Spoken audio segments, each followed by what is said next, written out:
బాలరాజు అయితే ఇంకా కావేరిని కాపాడబోయి ఇంకా తన చేతికంతా చాలా రక్తం అయితే పోతుంది. ఇంకా అలాగే విజయ్ అలాగే బాలరాజు ఇద్దరు అయితే ఇంకా కావేరిని అయితే కాపాడతారు. అప్పుడు ఇంకా రౌడీలు అయితే ఇంక వీళ్ళిద్దరు చితక్ కొట్టేటప్పటికి ఇంకా అక్కడి నుంచి పారిపోతారు.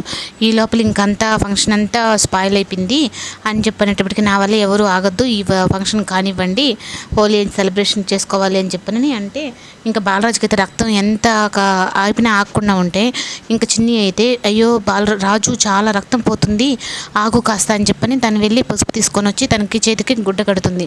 కావేరి అయితే ఇంకా వాళ్ళిద్దరిని అలా చూసేటప్పటికి ఒక తండ్రికి దెబ్బ తగిలితే ఎలా కూతురు బాధపడిపోతుందో అట్లా బాధపడిపోతుంటే ఇప్పుడు ఇంకా సత్యం వాళ్ళందరూ అయితే ఈ నీచుడికేమో వాళ్ళకి అన్యాయం చేయాలనిపించింది, కానీ తనకేమో తన తండ్రి అని చెప్పని తను బాధపడుతుంది అని ఇంకా సత్యం వాళ్ళు కూడా అంటారు. కానీ విజయ్కి అయితే మాత్రం వీళ్ళిద్దరి మీద మాత్రం డౌట్ వస్తుంది.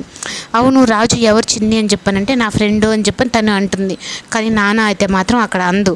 కానీ ఇంకా తనైతే ఇంకా అందరూ ఉట్టి కొట్టి కార్యక్రమం అయితే స్టార్ట్ చేసి అందరూ కొడుతూ ఉంటారు. ఇంకా విజయ్ అలాగే కావేరి సత్యం అందరూ కొడతారు. ఇంకా లాస్ట్ వచ్చి చందు వచ్చి రాజు అంకుల్ మీరు కూడా కొట్టండి అని చెప్పానంటే వద్దులే చందు అంటే అప్పుడు ఇంకా అందరూ తనని రమ్మని కూడా ఎవరు అయితే పిలవరు. కానీ చిన్ని అయితే మాత్రం రాజు రా నువ్వు కూడా అని చెప్పని అంటుంది. ఈ లోపల ఇంకా కావేరి అయితే మాత్రం తనని ఉరుము చూస్తూనే ఉంటుంది.